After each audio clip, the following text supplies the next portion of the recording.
The only difference between you and anybody you are looking up to today is the access to information that person has.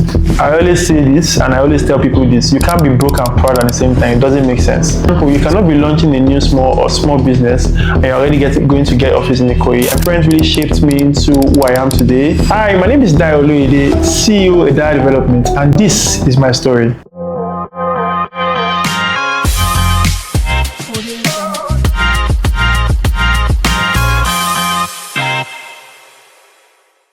So I was born and brought up in Ajegunle.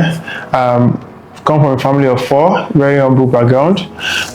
Went to Command Children's School, finished from there, went to Nigerian Secondary School, and I always wanted to become a military officer, but that didn't work. I had to go to Yaba Tech, studied accounting, did a couple of internships in Procter & Gamble, GT Bank.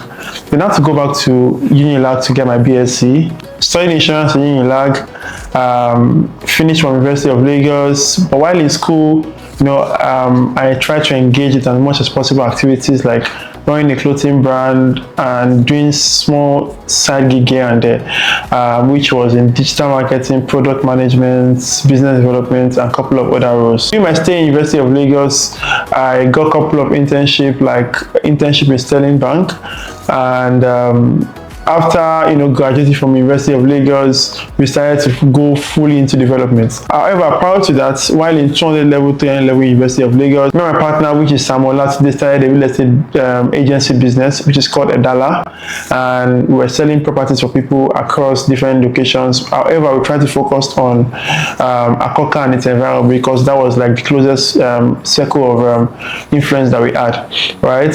We did quite a couple of deals there, and we're able to go from doing that to selling in other locations, and we now decided to go all out into development in 2024. So I would say my childhood shaped me into who I am today. My first exposure into entrepreneurship by my parents. My dad was a tailor and my mom was a trader. She used to sell wristwatches, earrings, and the likes, right? I can remember vividly, I used to follow my mom to Lagos Island to go and get some of her inventory, and I remember all of those early scenarios where they can call a product for her in Lagos Island for 6,000 naira, and she takes the price down to 1,500 and start negotiating from there, right? I always liked to follow my mom to the market to go and buy tomato. I love negotiating, and that's really got me involved into the activity of business and all of that, right? And I also say that my parents really shaped me into who I am today. They had different perspectives about business, diverse opinion, and diverse ways of doing things, and that really made me realize that you just have to find what works for you and keep going through that path. So as regards to my educational background, and how that shaped me into who I am today, so from the very first institution I went to, which was Yaba College of Technology, I tried to surround myself with the best people I could find around, in my class, in my department, in my faculty, and all of that. And we did something quite impressive in school then as ND1 students. And what we did was, for about 4 weeks, I called all my friends together, the guys that we used to work together, because when we were Yaba Tech then, we were very, very we enjoyed Yaba Tech, right? Sometimes we walk around at night going to collect. So as regards how my educational background shaped me into who I am today, so from the very first one I can remember, I think is my secondary school experience. So I went to a military boarding school, and it's a boys only school, and that school really taught me about discipline, keeping attention to timelines and details and all of that, right? And while in school, it showed me that I could become anybody. So I could become anybody I wanted to become. I can remember in junior school, I used to be among maybe the last 10 in class and all of that. And I told myself in SS1 that I wanted to become top 5 in class. In SS1, I got that. I was like number 3. I was like 3rd position in school and all of that. From SS1, SS2, I kept on coming up. And when we were finishing school, I was like top 2, top 3 in the class. I got a couple of awards, like awards for best in marketing and all of those things. So that really shaped me into becoming a very, very solid personal individual. I can also remember that it's quite funny. But so when we're in secondary school, then we used to jump fence to go and buy stuffs. So we can jump fence to go and buy sardine, buy indomie, buy sweets, lollipop sweet, and all of that. So buy that in packets, we jump fence, come back to school, and we sell those things to students. So that was how I was also able to make money and survive my journey in secondary school. So I schooled in Ogun State, Nigerian Secondary School, Abeokuta, Ogun State, and I can remember vividly that we jump fence to tarmac, go and buy phone, go and buy sweets, sell in school, make money, survive in school, and all of that. It was not really like we needed that money, but it just also made me realize that I can give value to people at any point in time, at any location, and make money from giving value to people. Because we had students that they wanted to lick lollipop, they were not selling those lollipop in the supermarket in school, and that really was also one of the first exposure I had into business. So the second institution that also shaped my exposure into entrepreneurship was Yaba College of Technology. So we did something. I had a clique of friends that we used to walk around because we were sleeping in classes, sleeping in before we got hostels in school, right? So the very first experience I could remember was we called ourselves together and we said, we wanted to do something, wanted to do business, but we didn't have the capital. So what we did was about 2-3 months, we were contributing 500 naira per week, right? We did that for a couple of months and we decided to gather all we had to start clothing business. So we went to Yaba, bought some materials, bought some shirts, did some prototype and sample designs. We went around Yaba Tech and we got some orders, and that was the first exposure into entrepreneurship, and that was how we started a clothing brand called TMMA. So we did that for a couple of years, and that was majorly what also got me through my schooling days in Yaba Tech.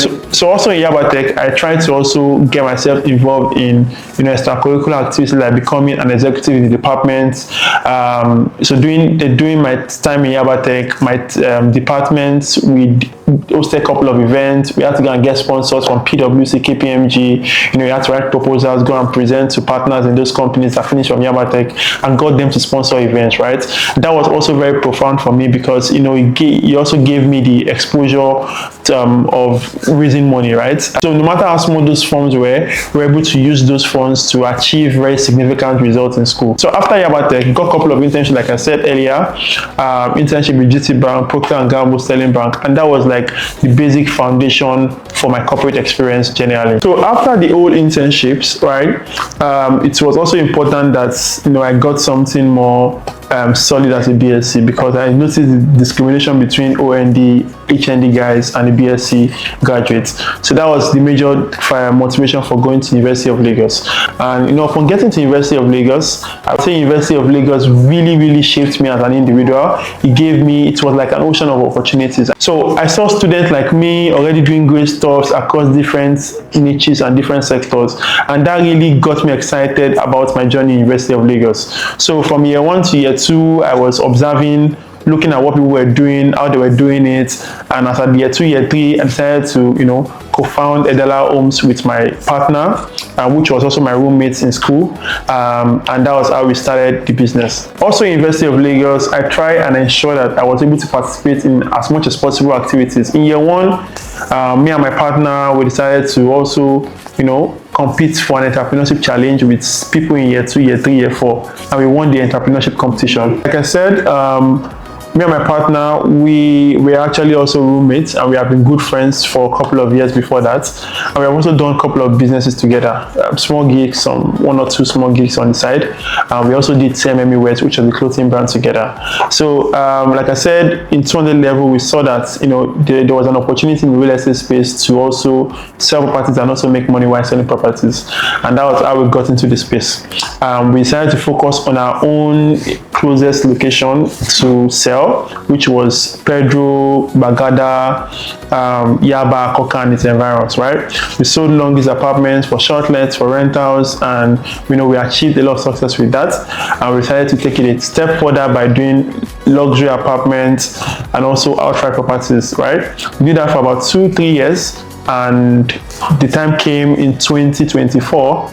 that we needed to go all out and do our own actual development projects. In 2024, July 2024, we decided to launch our first land development project, which was Cali City. We did that for 6 months, and we decided to start our own outright development project in Surulere, which was called Urban Suites. We launched the project in January, February 2025, and we delivered the project in November 2025. And from January 2025 to today, we currently have about 8 active projects currently going on simultaneously.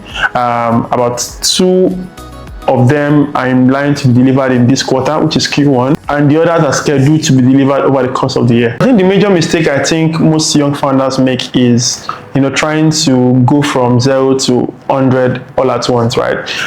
For me, I feel like success should be sustainable. If you need to move from 0 to 1 or even 0 to 3, but the growth needs to be very, very, progressive, right? Even if it's exponential. So I think major mistake most young entrepreneurs or most young founders make is you try to do what big companies do in terms of cost expenditure or capital expenditure. For example, you cannot be launching a new small business and you're already going to get office in Ikoyi. I don't think it makes sense. You need to first of all validate your market. You need to be able to validate that a lot of people already need your service, make money as revenue before now focusing on their aesthetics, right? A lot of times the aesthetic is nice, but it is really not what drives growth and what brings money to the table. So I think the major mindset for me is I'm very shameless because I believe that if you come from a very, very underprivileged background, you have to be shameless because you already come from nothing. So there's really nothing you're falling onto. I always say this and I always tell people this: you can't be broke and proud at the same time. It doesn't make sense. I think the major thing that keeps me up at night is, so generally I'm very, very competitive. I like to always go for big dreams, and anytime I see or anytime I think that there's a lot that needs to be done, I'm usually very, very, unsettled, and I always try to see how I can, achieve a lot. Because I feel like different things will keep you up at night at every point in time, at every stage in your life and your career or your business. Right now, maybe what is keeping me up at night is I've not bought a house in Banana, so I need to work towards getting that. Yeah. So my final word would be that for me, I have a mantra, and that's like my secrets or my success formula. Information plus effort plus time. The only difference between you and anybody you are looking up to today is the access and information that person has, the work that person is able to put in place to achieve his success, and also time. So because most times you can't control time, right? 1 year will still come no matter what you do. 1 year is going to come, 2 years is going to come. You cannot jump from 1 year to 3 years, right? So you can't control time, but what you can control is the information, and you get information, you get quality information by surrounding yourself with the right environment, the right people, and also you can control your effort and the work you do. So if you're able to do that, it's just a matter of time, you're going to achieve success. I remain Dayo Oloyede, and this is my story.